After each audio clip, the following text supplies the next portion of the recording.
Morning children, today let us study about the sixth chapter of seventh class, that is physical change and chemical change. So let us start. You are all welcome to my science class. Good afternoon children. Today we are going to learn about physical and chemical changes of class 7th. So every day we come across many changes in our surrounding. Yes, of course. We see that milk changes into curds, then we tear papers, we cook food, we stitch cloths, then the milk changes. After if it turns into curd, we will take out the butter from it, and the butter we create it into ghee. So all these things, when the change occurs, there is an representation, or we consider it as two different changes, that is physical and chemical changes. Some may be temporary changes that can be brought back into its original shape, but some may be permanent changes which can't get back into its original nature. So here we are going broadly, we have considered it into two changes, that is physical and chemical changes. So we have certain examples over here. Let us deal first with the physical changes. See, if we cut paper into many pieces, even if we join it using gum tapes, or gum, or by sticking it on any surface, it, yeah, obviously it will get back to its shape, but not according to its original nature. So this is a physical change. One more physical change is that if we collect the chalk dust fallen on the floor when we are writing on the blackboard in our school, if we collect it and crush it into small powder and add little water and make it paste and roll again, it will get back to its shape of chalk piece again. That is physical change. What we have deformated it, and we got it again to its original shape. The one more activity is given here, that is if we take some ice in a glass or a plastic tumbler, when we provide the warmth or the heat to ice, it gradually converts to liquid, that is, it is liquefied into water. But after freezing it by keeping in a freezer or maintaining its temperature below up to 0 degree, we will get back the shape of ice.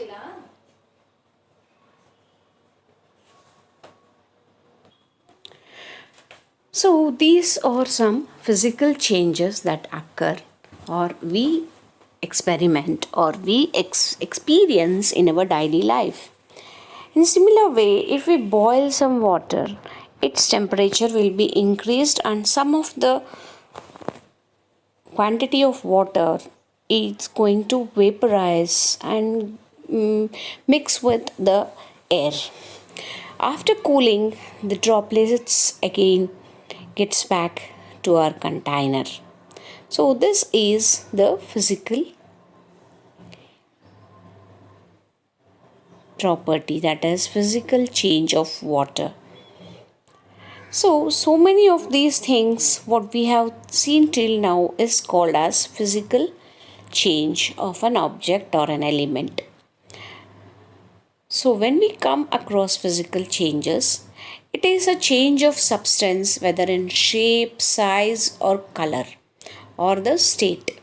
So this is called as physical properties which can be changed. So when it changes in these properties, that is called as physical change. In general, physical change is reversible. In such a change, no new substance is formed, only the old substance regains its original structure or forms. So let us next study about a chemical change. What is the meaning of chemical change? We cook rice. What happens? The raw rice converts into cooked rice. Can it be changed back to original raw rice? No, it can't be changed. In the same way, there are certain chemical changes like rusting of iron. Rusting means it actually oxidizes. The chemical mixes with the oxygen present in air and it becomes oxidized. That process is called as rusting. So iron gates are this here are certain examples are the names given about it. Iron gates of parks or farmlands, iron benches kept in lawns and gardens. Almost every article of iron when get in contact with the oxygen of atmosphere, it gets oxidized.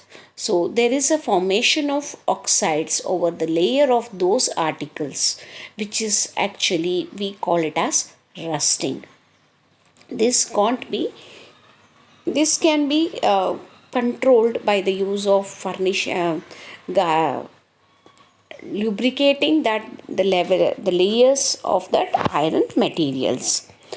Atmosphere in the kitchen, a wet iron pan often gets rusted if left in that state for some time. That is, even the iron or related materials, when it come in contact with water, there is presence of oxygen in water also. You know already water molecule. One molecule of water contains H2O, that is two molecules of hydrogen and one molecule of oxygen. Even these oxygen when comes in contact with the kitchen materials which are made up of iron, even that the rust occurs, that is that oxidizes, that is that reacts with the layer of the material and it rusts that iron material. So this is about the chemical change of a material. So let us see certain examples or activities over here. We will get some small strips of ribbon of magnesium, clean it, strip with sandpaper, bring the tip near a candle, it burns with a brilliant white flame. When it is completely burnt, it leaves behind a powder ash. This ash looks like magnesium ribbon.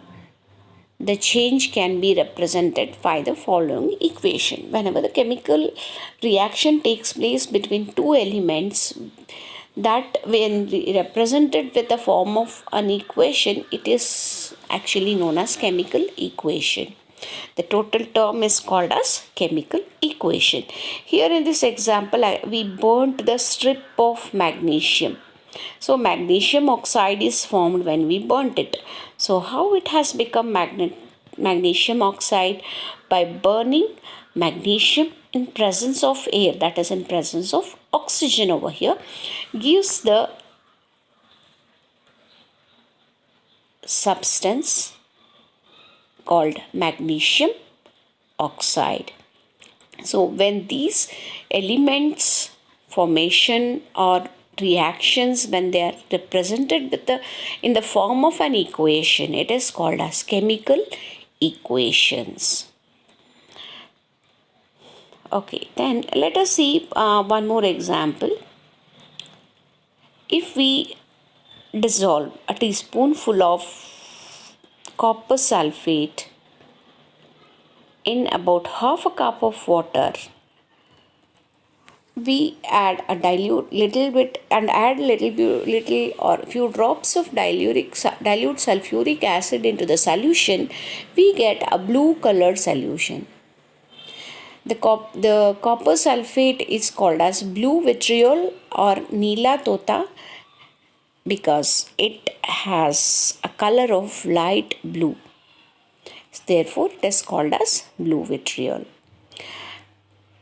Then solution in the test tube, blue colors, you should get a blue color solution after adding few drops of sulfuric acid to this blue vitriol powder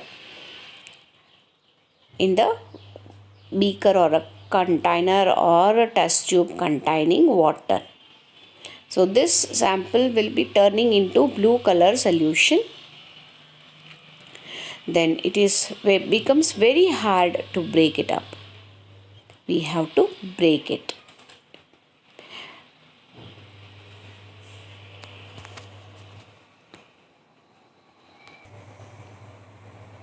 So after getting these things, we get a deposit on the iron particles whichever is inserted in that particular blue vitriol solution in water and sulfuric acid. That deposit is called as copper, and the other blue solution which is formed, it will be iron sulfate solution, which turns into green color, and copper will be in brown, which will be gets deposited on the iron material whatever is dipped in that particular solution. So here also copper sulfate, which is blue in color, plus iron, we are dipping in iron nails or iron material into that copper sulfate solution, and that turns into iron sulfate solution, giving green color plus brown deposit over the iron material.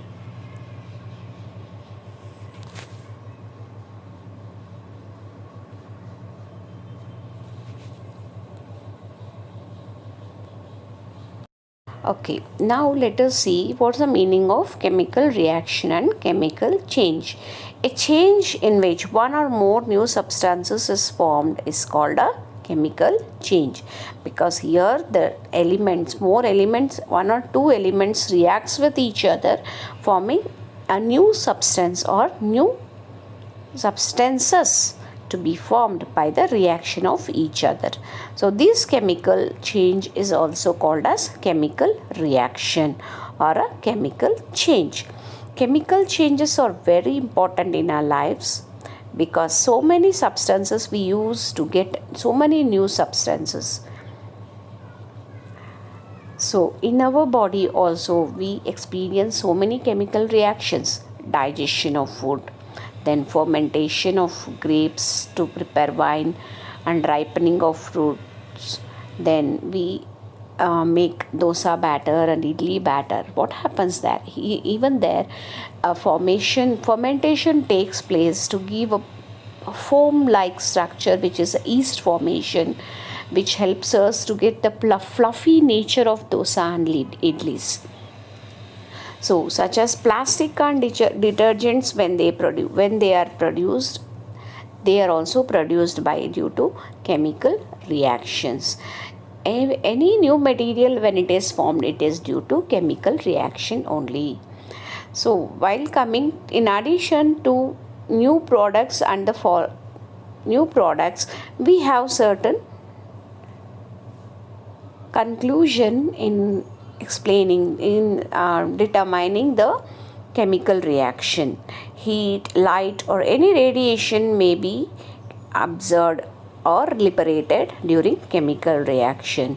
Even sound may be produced during chemical reaction. A change in smell may take place, or a new smell may be given off when we perform a chemical reaction, or when the chemical reaction takes place. There may be change of color also, or a gas may be formed or liberated during the chemical reaction. So these things happens during chemical reaction. But when we studied about the physical reaction or the physical changes, we have seen only the deformation, that is in its structure and shape and size, the change will takes place, but it can be gathered back once again when we compare to some of the substances. But in chemical reaction we can't get the substances immediately back, how we have done in physical reaction or physical change. So this is about physical and chemical reactions and changes of our daily life. Hope you have all understood about physical change and chemical change of this chapter. Meet you in the next video. Till then, have a nice day. Be healthy. Be at home. In continuation of physical change and chemical change chapter, let us see certain definitions and certain processes involved in the chemical change, which is most important. That is, we have studied about rusting of iron. That is, the iron when comes in contact with oxygen, it gets changed into iron oxide, forming a layer called iron oxide, and it is called as rust. So when this rusting process occurs, in order to avoid this, we undertake, or we have two other processes which helps us in avoiding the rust. That is, one, that is crystallization. The process of depositing a layer of other material like chromium or zinc on iron is called as galvanization. So this happens when we provide that, or we simply apply a coat of paint or grease upon the iron material. So there will be a deposition of layer of metal like chromium or zinc on iron. The other thing we can study here is, instead of getting evaporated all the objects, we are forming a crystal like structure to save it. So let us study now about crystallization. We have studied that the salt is obtained from the seawater.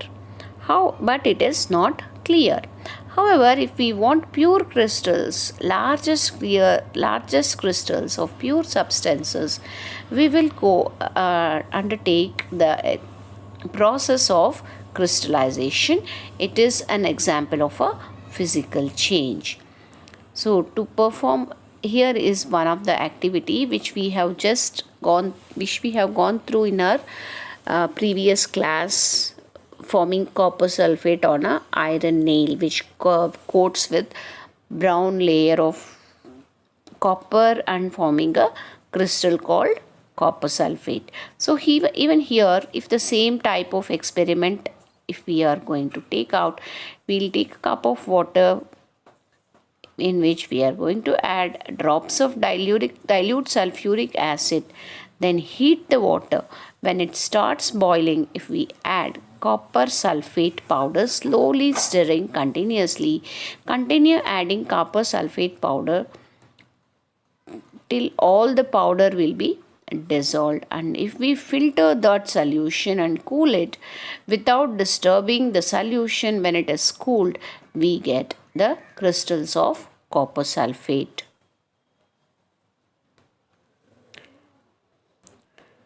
I hope you can see here in the picture the copper sulfate crystal formed after cooling. This is about our physical change and chemical change chapter. I hope you have understood all the physical meaning of chemical change, physical change, chemical reaction, galvanization, rusting, and crystallization. See you in our next class with next lesson. Till then, have a nice day. Bye. Children, till now we have studied about the physical change and chemical change of 7th class. I hope all you have understood. Meet you in our next class. Till then, have a nice day. Be healthy.